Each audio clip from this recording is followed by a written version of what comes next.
Look at that, Darren. We are on a 2-week schedule like we've committed to. Call the neighbors. Call the neighbors. I know. Well, the funny thing is, on the last episode, I said so next week, and I trimmed that out, but I might have said it a few times. So right. I don't know why I thought we'd do this weekly. We haven't been doing weekly for a long time. We're in Ecclesiastes too. Ecclesiastes. Let's you missed call a whole syllable there. Let's call it a day. Ecclesiastes chapter 2. Yes. So last time on Grace to Stand, we covered Ecclesiastes chapter 1, which we really talked about as an introduction to the book. Solomon, who's the wisest person to exist, who's enjoyed his wisdom, is pondering the meaning of life and trying to, look back on maybe some of those proverbs that he wrote in the book of Proverbs and say, this doesn't always pan out this way. And so let me explore the meaning of life a little bit. And we just talked about life. And, Darren, we also talked about like the changes of phases of life. And for me, I just dropped my son off to college last weekend. And boy, there was a pile of emotions there, let me tell you. Right. You did too, didn't you? Yes, today is my daughter's first day of classes. Uh-huh. I mean, starting a minute ago, I think was when she started her first college class. It's incredible that we're there, and I think we talked about this last time. And so you go through these different phases of life, and you have all these different experiences, right? You have experienced seasons of wisdom where you've had to apply that, and pleasures and hard work and all of these different things that you've gone through, and maybe things that you've striven after, and what do they amount to? You start to get to this phase of life where you ask these questions: what does it all add up to? And Ecclesiastes helps us with that. Well, because again, not to jump past our personal experience here so quick, because it is relevant. Like, sure, you think about it, everything comes and hits you at once. Like, and I've had a lot of people ask, "Oh, you dropped your son off at college," and when I used to hear that, a couple of years ago, it never really registered with me. I'm like, yeah, it's just the next thing of life. But yeah, walking away from the dorm. So I moved him in on Friday, and they want you to park and be quick about it, and they have carts to help you move in. And so I park. I had a good parking spot.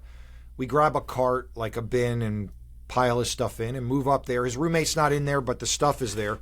And so we bring it into the room, and then the roommate shows up, and I'm talking with him. I know I met the roommate and his dad at an orientation. I knew they were Christian. So I prayed with the boys, and then I said, well, Adam, I guess, I'll let you go, And he's like, well, I'll walk you down, Dad. And I was just like, he's like a man, I was just, so I'm like, okay. Out of my house. Yes, exactly.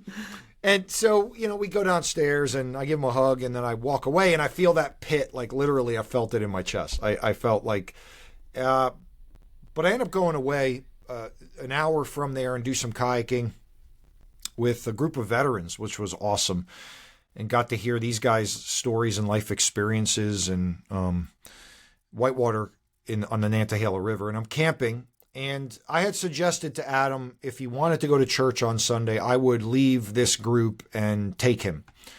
And sure enough, Saturday night, that's what he wanted. And so I took him to a PCA church in Silva, North Carolina, this real odd location of a church, like in a neighborhood, up an alley, small little building. And I take Adam there, and sure enough, it got packed out with PCA, with kids from Western Carolina. And it was such a good experience.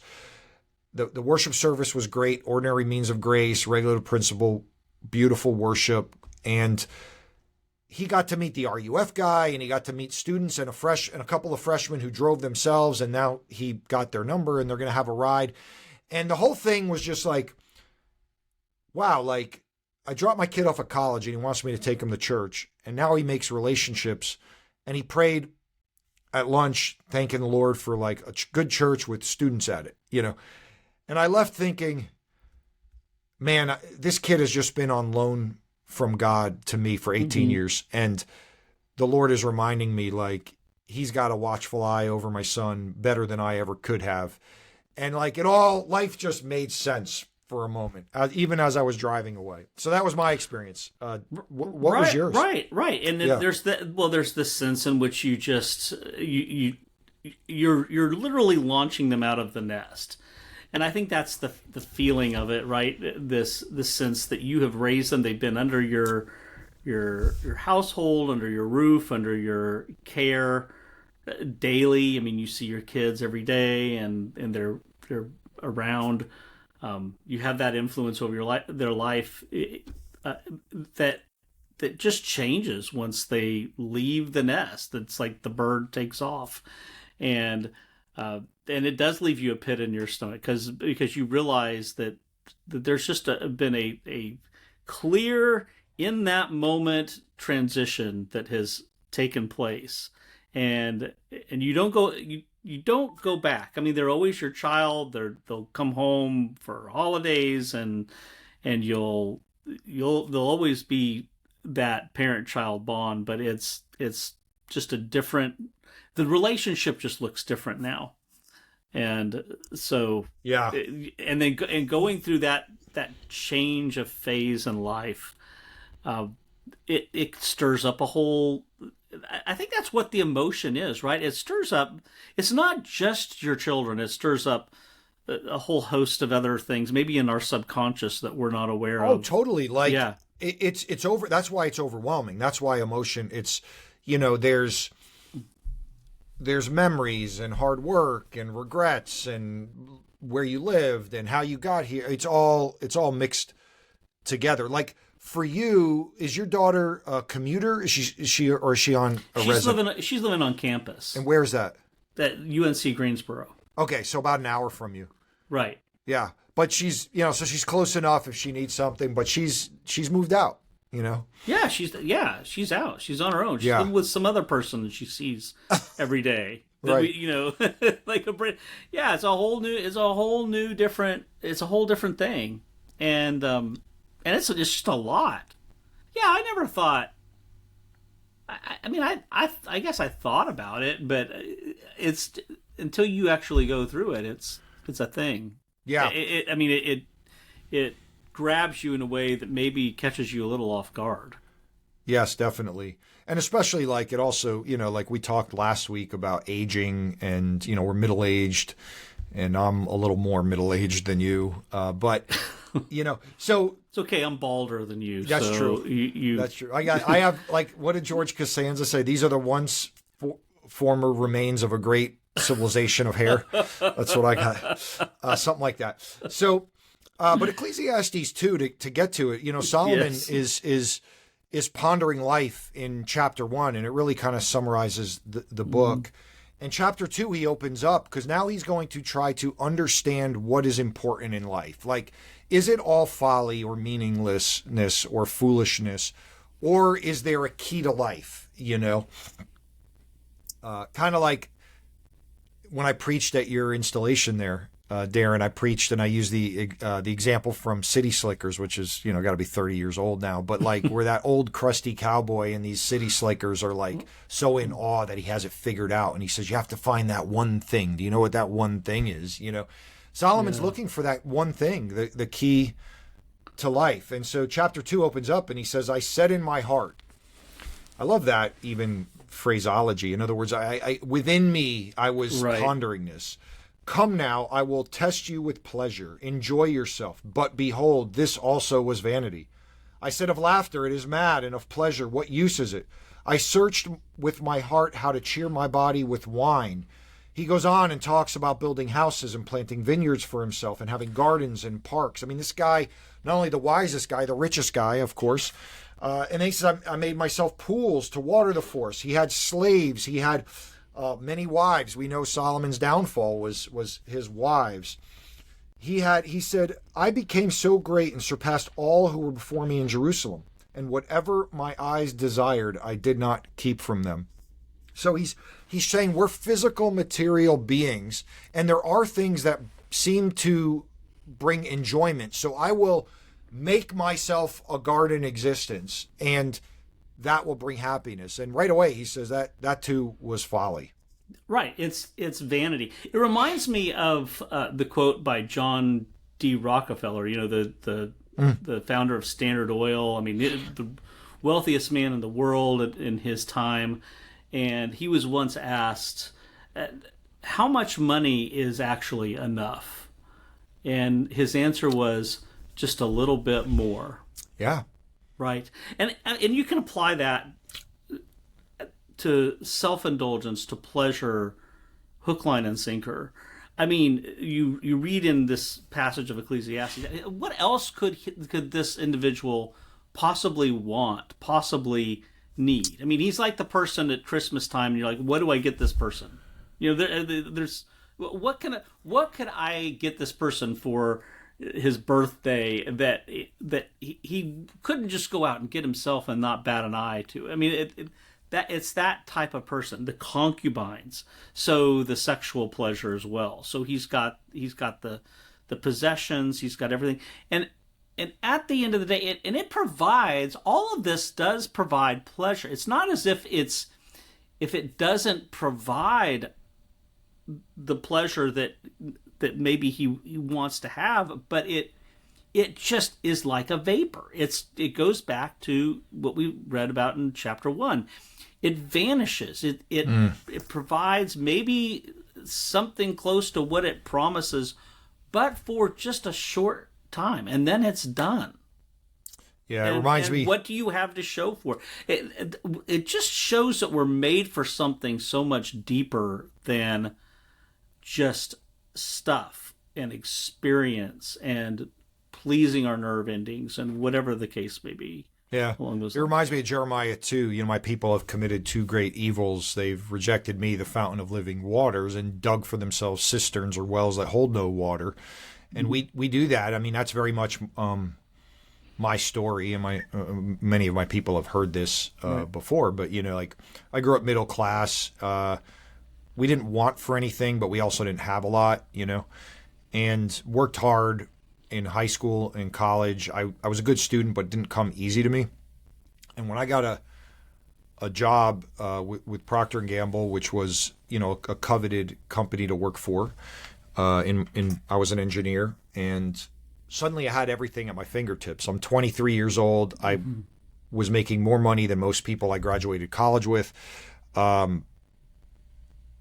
I bought a Harley, I bought a boat, I bought a camper, an RV, a truck, one that I would put, brand new truck, and I had a new car, and I quickly traded that up, and then timeshare in Cancun, kayaks and mountain bikes, and I say that in the plural, and I always wanted the next thing. So I'd get something, and it would enable me to, the camper, the RV would enable me to, camp, but then I'd want a bigger one with better amenities. And, the motorcycle that I bought was it was a Harley, but I wanted a newer one or a bigger, the boat, I wanted a bigger one. And it's like, dang, man, I got all this stuff and can have whatever I want, and was traveling like crazy for pleasure and for work, but also for pleasure, because they would send us somewhere, and then we would either, like, they sent me to Germany for 4 weeks, Procter & Gamble, and so I stayed for 6, or they'd send me to Cincinnati where headquarters was, and on the way home, I'd, rather than fly back to Pennsylvania, I'd fly to Puerto Rico.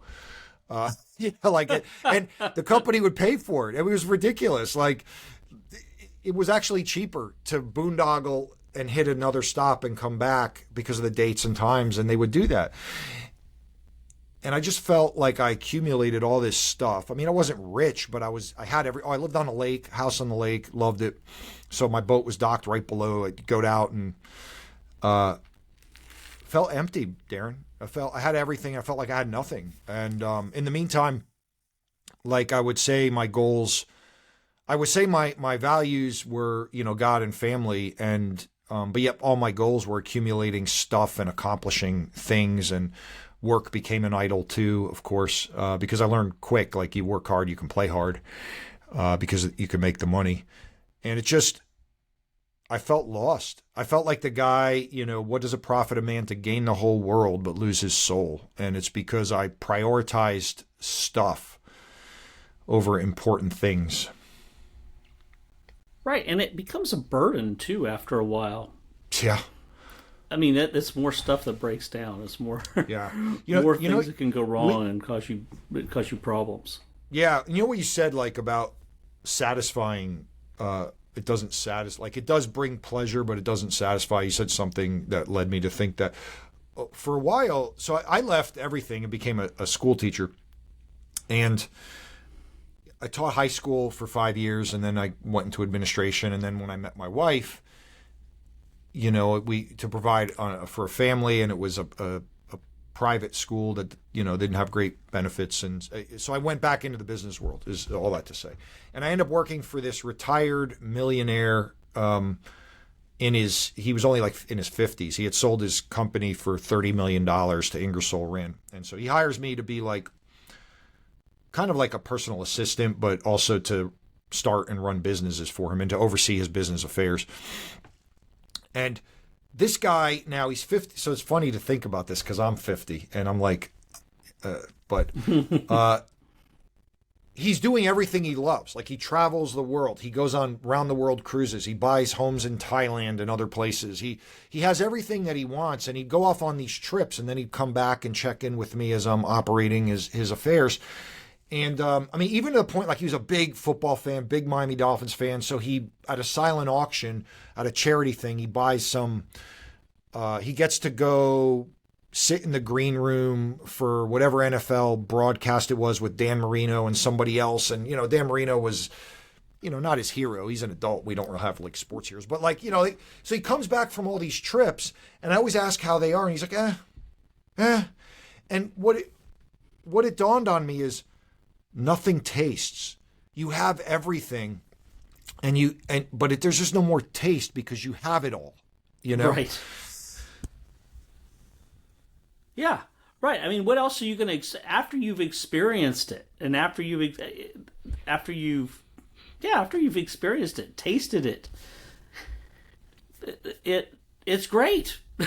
I mean, it truly is. And I think that, Ecclesiastes and then the scripture as a whole it's not teaching us to lead some ascetic life where we don't enjoy the pleasures of life, where we cast them off as totally meaningless in their entirety. I mean, they're good things. They're good things. They're tastes of glory. They're tastes of God's kindness and His love to us, and we live in a world that in many respects is beautiful. We should enjoy these things, but the problem is the improper use of them. And so if you can just enjoy them for what they are, which are experiences and nothing more, tangible things that you can taste and see and feel and touch and all of that, just for what they are, rather than living your life for them and making those things your pursuit, then they can truly be enjoyed. But when they become what your life is about, it just becomes because you right. realize, because you are created for something and someone far greater than just the things. I mean, these things are all going to end up in the trash heap. They're all going to end up in the landfill someday. The Harley's going to end up in the landfill. And the experience is going to vanish. And that's what's going to happen. So what do you really have to show for it at the end of your life? What are you living your life for? And that's the question of Ecclesiastes. That's what all this is forcing us to ask here is what is anchoring your life, or ultimately who is anchoring your life in the midst of the great experiences that you may have and joys that you may have. Yeah. So after Solomon talks about, and he's going to come back to like pleasure and later in the book, he's going to come back around to these themes repeatedly, but he says in chapter 2 verse 10, Whatever my eyes desired, I did not keep from them. I kept my heart from no pleasure. Then he says, then I considered all that my hands had done and the toil I had expended in doing it. And behold, all was vanity and striving after wind, and there was nothing to be gained under the sun. So he enjoyed his toil. And, again, as a former business guy, I get this. Like there's a drive and an enjoyment in the toil, and then it provides for you so that you could do recreational things you want to do. And that whole thing becomes idolatrous. So he says, so I turned to consider wisdom and madness and folly. For what can the man do who comes after the king? Only what has already been done. So he's trying to make a name for himself, essentially, and he's trying to use wisdom to do it. And he recognizes that there's more gain in wisdom than in folly or foolishness, just as there's more gain in light and darkness. But he says this, but then I said in my heart, what happens to the fool will happen to me also. So what good was it in being wise? In other words, I'm going to die just like he's going to die. Right. And, so to round it out, then he says, so he put his heart and into like his work and his toil. So his wisdom helps him work well. His work helps him to have the things of this world that will give him pleasure. But then he says, but what good is that? Because when I die, I'm going to leave it to a fool who didn't work for it. Right. And so like, if this world is all there is, it is foolish, and he's getting there through deductive reasoning and logic, and it's really kind of brilliant. Oh yeah, right. And we see that happen all the time. I mean, the next generation, right, of people who might inherit your wealth, the next generation and the generation after that, it tends to be squandered, and I think that's something that's going to they can't appreciate it. They can't appreciate it because they didn't work. They didn't work for it. It just right. is something. The kids nowadays, Darren. Kids nowadays, and you know what? It's kind of like you read Ecclesiastes, and it is this crotchety curmudgeon, right? Kids these days, I mean, right. they're chasing after all this stuff, and they're squandering all the money, all that. It's exactly what he's saying. But there's something to be said for that. He doesn't just end with curmudgeonness. He leads us somewhere with it, but I think that he is trying to show us that, I mean, this is an inclination of our heart, right? This is an inclination to work hard, to gain pleasure, to be wise. I mean, many of us would long for that, and that's something that's a virtue in Scripture. Things that we ought to be seeking after wisdom. But there's also the sense that, what's that line from I think it's like a Rod Stewart song, the more I know, the less I understand, right? You realize, I know,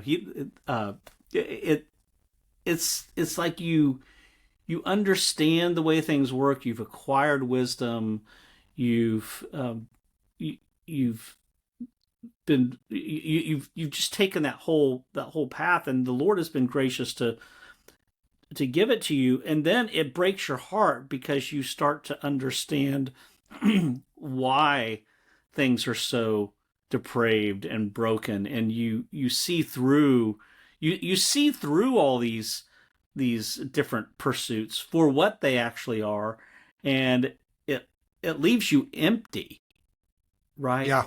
I mean, a wise person is going to look at all of the material things that you can chase after and say, that's vanity to go after that. But you actually see and experience and know people who've chased after it, and you see kind of either the heartbreak or just the emptiness that seems to be arising in the hearts of those people, and that's what's happening there as you gain that wisdom. Yeah, I mean, he even says that. He says, so I hated life, verse 17. Right. Because what is done under the sun was grievous to me, for all's vanity and striving after the wind. And I guess it's like, I've accumulated all this stuff and I can't take it with me. Mm-hmm. And, right. It's kind of like, youth is wasted on the young, and, you have all this wisdom, but your body is breaking down. And what good is it? He talks about how the fool, makes bad decisions and toils day and night. And here he can sit back and enjoy what he has, but he's going to lose it.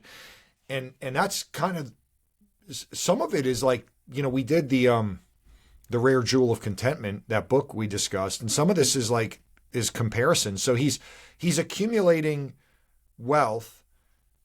He toils, and it comes out because he's wise, and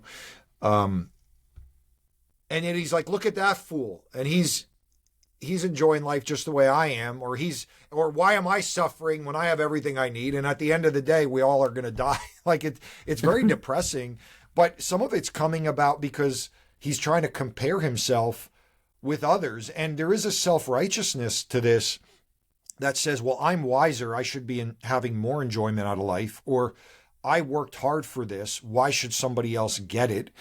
And that's part of the deal. Like, that's part of the vanity of it as well. Yes. I mean, there's a self-righteousness, but there's also a sense that, I mean, some of us are wiser than others. Some of us have work harder than others. Some of us have acquired more than others, and acquired it through hard work and wisdom. I mean, most of the people who are, in a worldly sense, very successful tend to be those who, yes, they had a lot of things going for them in this life, and they also had a lot of breaks that were granted to them in the providence of God. But they worked hard, and they're smart, and they're wise, and they're all these things, and they get to the summit and realize that it's just what good was that? Right. Why didn't I just go spend my days doing something else? I mean, what I could have. What was this all for? What was it for? I've got this ginormous house and this great car, and I can go anywhere in the world. What good does that? I mean, it actually causes me more grief because these things break down. These things require maintenance. They require my attention. More people, more things, more problems. I mean, all of that. Yeah. Well, and that's why I think like in wealthy countries and wealthy people, in America, we struggle with so many psychological, emotional issues like depression, anxiety. These things are rampant in first world countries, where people have what they need, and yet they still are depressed or anxious or whatever. I mean, like the psychology here is deep. He says, what has a man from all his toil and striving at heart which he toils beneath the sun? His days are full of sorrow, his work is vexation, even in the night his heart does not rest. In other words, like, and I feel that, and you feel that. I know, like, we go to sleep with the problems in our family on our minds, and the problems of the church in our minds. But I love how, like, you can't make theology based on just one thing Solomon says, because it's almost like he's at war with himself. Because in one sentence he's saying, I hated life, and then he says in verse 24, there's nothing. So I've decided there's nothing better for a person that he should eat and drink and find enjoyment in his toil. This also is from the hand of God. For apart from him, who can eat or who can have enjoyment? And this goes to your point, like, we're not ascetics, and this will be my final word. But this is grace, and we're, our title, Grace to Stand. It's like, no, God, for apart from him, who can eat or drink or have enjoyment? So he blesses us to enjoy it, but not as an end in and of itself. And if we try to make it an ultimate good, it will ultimately fail us. And so, that's my final thought. Right, and I love that, what you said there, George, because I think that feeling of being torn, that feeling of I've worked hard, I've lived wisely, I've experienced these things, and I can experience these things on some level, no matter who you are, not just the ultra rich, but just the whoever you are, you experience these things. That feeling of being torn, of feeling this is just not enough, is a grace, because it's a grace to those who know the Lord. Because what it ought to do, is wean us off of our inordinate affections for these things and lead us to a greater affection for the Lord, Amen. who is with us to the very end of the age, who's given us all the promises of the gospel and the promises that he gives us in this life, of his abiding presence and his power and his grace and his all of those things that will not melt away, and everything else will. And so I think that feeling of just that we all experience almost really kind of daily, just this sense of emptiness or lack of fulfillment, or just something that maybe we can't really put a finger on, we can't name it. That in itself is a grace, because it's pumping the brakes on our just no holes barred inclination to go all in that direction, which would lead us just to a bottomless pit of emptiness. Right. Famous quote, "Our hearts are restless, O Lord, until they find their rest in you," Augustine. Right. And that's what it is. So, good word, Darren. I'm enjoying this, and I've gotten some great comments about it. And so I think this was a good decision on our part to go through this book. Yes.